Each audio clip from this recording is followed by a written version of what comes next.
man taps the glass with a pen. He is sending a message to his companion, but was discovered by the supervisor in the monitoring room. Eddie is a prison break expert. This time he was framed by his partner. The partner collaborated with the prison supervisor, aiming to keep Eddie locked up here forever. Upon learning Eddie's identity, the supervisor constantly arranged for his subordinates to torture him. Eddie's spirit was on the verge of collapse. This prison is situated in the vast expanse of the sea. The prison is a huge cruise ship. No one knows the exact location of the prison. Fortunately, Eddie made several friends in prison. With the help of his friend Jack, he obtained the coordinates of the prison. Eddie found the prison doctor and asked him to send out the coordinates for help. While sleeping, Eddie taps the glass with a pen. This is a form of Holmes' code, but the supervisor, through the monitor, noticed Eddie's movements. After carefully observing Eddie's actions, he took out the textbook written by Eddie. This book records how Eddie uses this code. The decrypted result was, create chaos in cell block C tomorrow. The supervisor immediately notified his subordinates to deploy more personnel in cell block C. At this moment, the doctor also took action. He went to the information library and used a computer to send a distress signal outside. Today is the day of the prison break. Friend Jack approached a group of people. He deliberately provoked their leader. The scene suddenly turned chaotic. The prison supervisor saw all this through the monitor. He realized he had been tricked. Eddie had sent him a false message. The actual chaos was in cell block A. He immediately redeployed personnel to rush to cell block A. Eddie and his group also took advantage of the chaos to flee the scene. They arrived at a monitoring station. Eddie stepped forward to dismantle the camera. He knew the supervisor was watching them. Eddie asked his friend to greet the camera.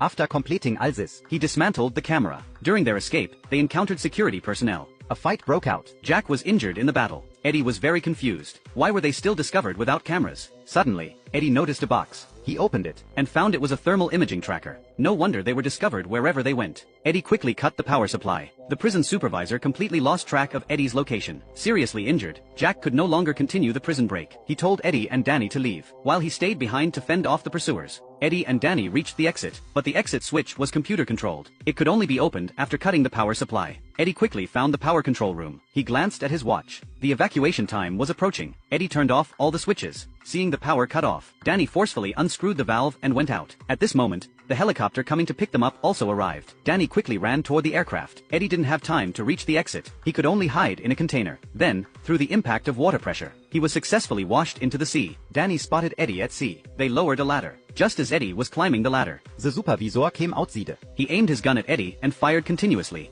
Eddie asked Danny for a pistol, then aimed at the oil drums beside the supervisor and fired continuously. The supervisor looked at the oil drums. He knew he was doomed. Finally, Eddie fired the last shot. all the oil drums exploded, and they successfully escaped from prison.